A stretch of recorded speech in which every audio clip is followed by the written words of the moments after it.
Hey there, it's Steve from Serious Keto, and this is the Not So Serious Keto video podcast. I believe I mentioned about a month ago on this podcast that I had been approached by Farmers Almanac to do a video for them.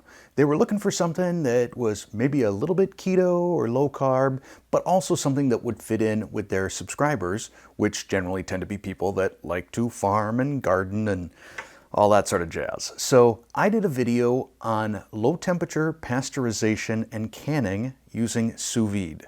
That video just went live this weekend, and I will link to it down below in the description if you want to watch it. I will warn you, because I just watched it myself, I'm really talkative in that video. I mean, I talk a lot. So I guess if that bothered you, you wouldn't be watching or listening to my podcast, but there may be some other people that watch this and think, man, that Steve guy, he sure does talk a bunch. And with that, I'm going to continue to talk a bunch during this podcast. This first main segment is going to be one of those things that I think if you're from the United States, you're probably going to be like, yeah, right on, America.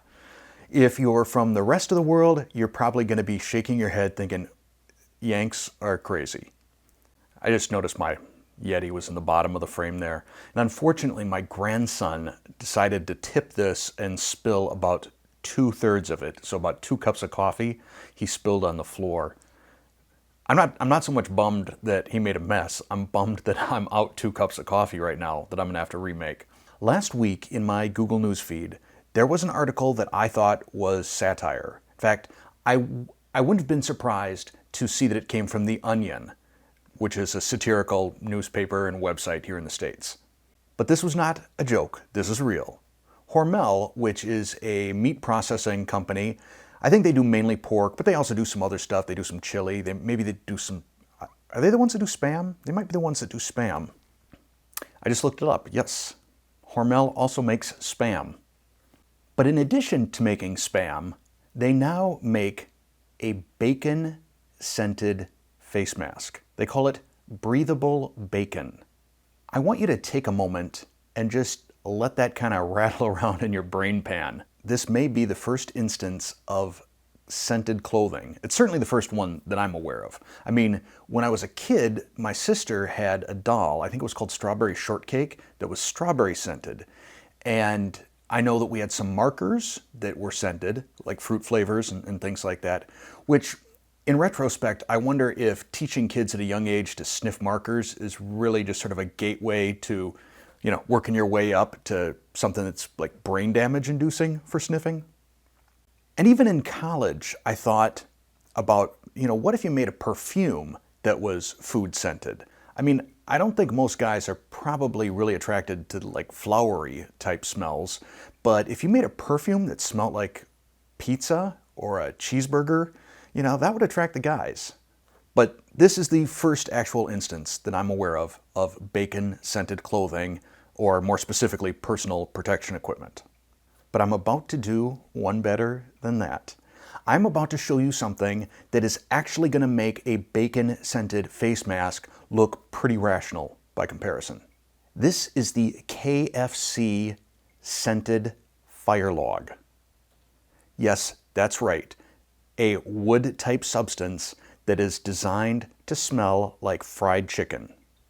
And honestly, had I not seen this, I wouldn't believe it. If someone told me that there is a fried chicken scented log, I would think that they were pulling my leg.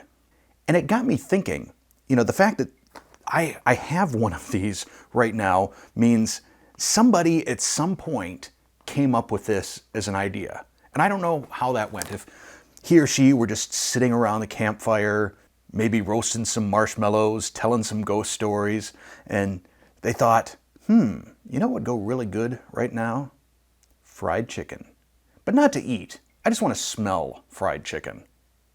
And clearly they thought that this was a good enough idea that they went to somebody, whether it was a board of directors or Shark Tank, if you're in the UK, I think it's called Dragon's Den, and pitched this idea. I'm trying to imagine what that conversation would be like if you went up in front of Mark Cuban to pitch this chicken log. So Mark, I got this great idea. It's called the chicken log. what is that, like a beef stick? Is that a food thing? No, it's an actual log that you set on fire, and it smells like fried chicken. And then somebody approved this, and they funded it. And they put some research and development people on it, some scientists, I imagine, that got pulled off of curing cancer or something. And they created this. And now I kind of feel like I need to at least open it and take a whiff.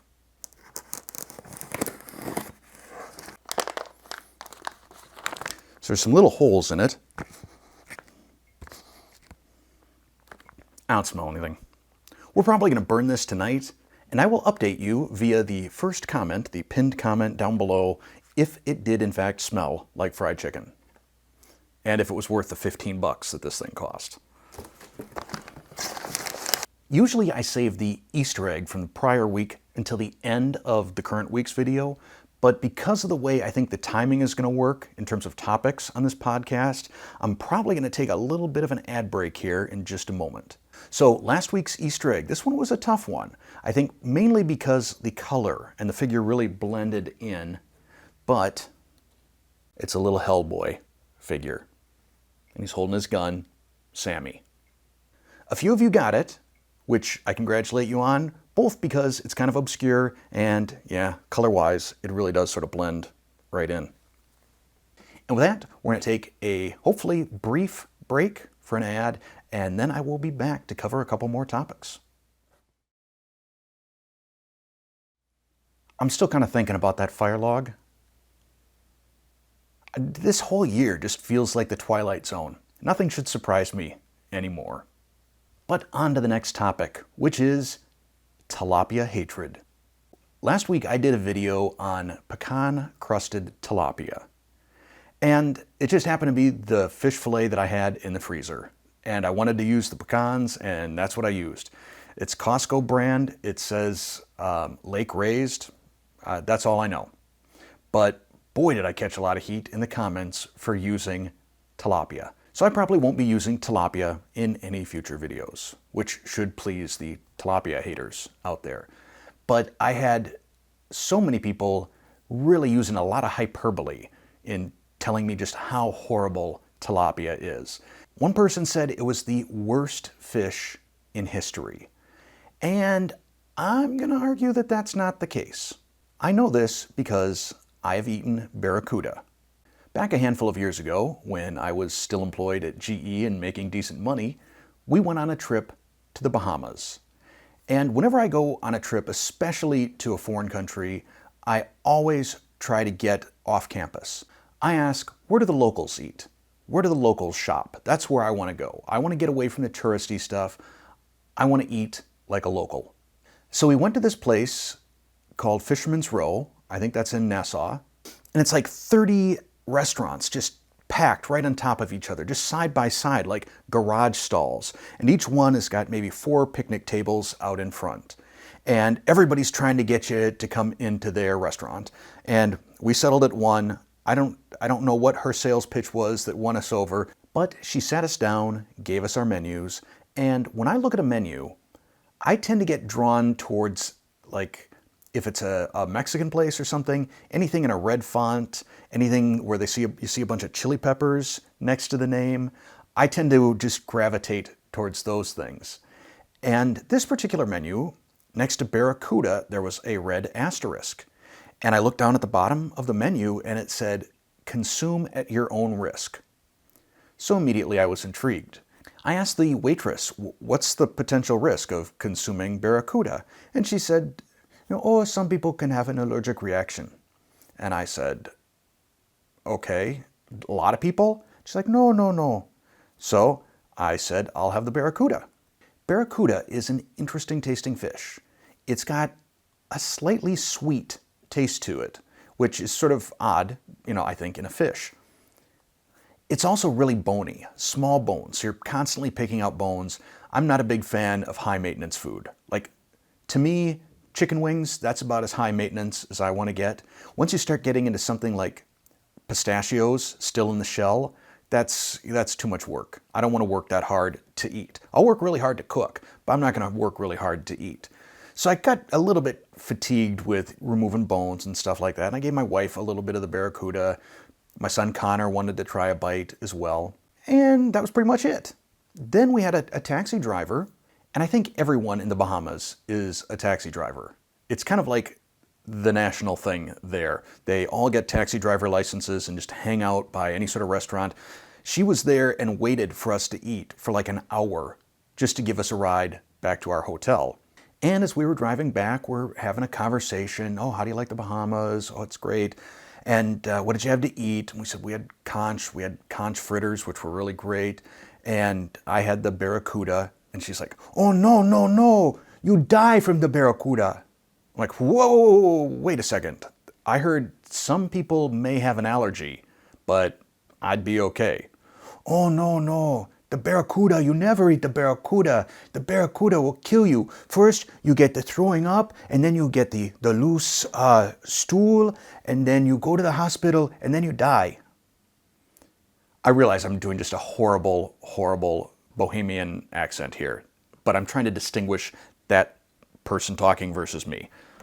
So now I'm starting to freak out. Now I've got my phone, and I'm like, Barracuda, am I gonna die? And I'm getting like 1 bar down in the Bahamas, if that. Not great cell service down there. And so I'm freaking out. I'm starting to wonder, do we need to pull over? Do I need to induce vomiting? What do we do here? But then she's like, no, but I think you'll be okay. So I get back to the hotel room where I've got Wi-Fi, and I'm looking up what's the deal here. And it turns out there is in fact a poisoning that you can get from eating Barracuda called ciguatera. It comes from the fact that barracudas eat some sort of algae that is a neurotoxin to humans. It doesn't bother the barracuda, but that neurotoxin can build up in their systems, and then we eat it, and then all kinds of horrible things happen. As I start reading through some of the symptoms of ciguatera, it starts with vomiting, and then diarrhea, and dizziness, and muscle aches, and then your teeth start feeling loose, like they're going to fall out. You get a reversal in heat and cold sensations. So cold will start to feel like very hot to you, and hot starts to feel cold. You can also, I believe, have respiratory problems, paralysis, you can go into a coma, and you can die. And even if you get better, some of these neurological sort of effects that you can have, like the hot versus cold, that can stick with you for months. And there's no cure for this. So I'm sitting at the hotel thinking, maybe I was a little bit too cavalier in my Barracuda eating attitude. Fortunately, I didn't get sick. My wife Terry didn't get sick. But from that one bite, Connor had the whole throwing up and diarrhea thing and muscle aches for like 2 days, which was a bummer because it was really kind of hard to enjoy the rest of our vacation knowing that he's back in the room, laying in bed, just feeling awful. Sort of to put a bow on this topic, I would say first off, tilapia, not the worst fish. Sure, it's bad conditions, the way it's farmed, etc., and I'm done eating it. Also, never eat the barracuda. Within the past week, I found out about a thing called Godwin's Law. If you're not familiar with what Godwin's Law is, I'm going to read you the description from Wikipedia. Godwin's Law is an internet adage asserting that as an online discussion grows longer, the probability of a comparison involving Nazis or Hitler approaches 1. That is, if an online discussion, regardless of the topic or scope, goes on long enough, sooner or later, someone will compare someone or something to Adolf Hitler or his deeds, at which point, effectively, the discussion or thread often ends. I don't think I've ever seen Godwin's Law used in discussing diet. I'm sure it has been, I just haven't seen it myself. But I started thinking about when you're having keto conversations with non-keto or especially anti-keto people, what is sort of the Godwin's Law of that? As a result of all the social distancing and shutdowns and things like that, I haven't been at really any birthday parties, graduation parties, holiday gatherings, neighborhood events, anything like that. The last thing I was at my grandson Colton's first birthday. And that was back in February, so pre-lockdown type of stuff. And what tends to happen whenever I'm at a gathering like this is I'll run into someone who hasn't seen me in a couple of years, and they'll want to know, wow, you look great. What did you do? How much weight did you lose? And I tell them keto, and then either you get the receptive person or you get the person that looks like you just waved a turd under their nose. They start making that sour face like, oh, that keto thing. And not coincidentally, that's what I got at Colton's birthday party from a coworker of my wife's who's a nurse. And I find what tends to happen whenever you're having keto conversations, there's a lot of sort of standard lines that they throw out. You can probably think of what they are, but I'll rattle them off. If you think of any others, let me know down in the comments below.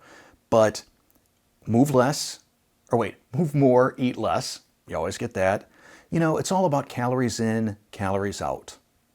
Or a calorie is a calorie. So it kind of starts there.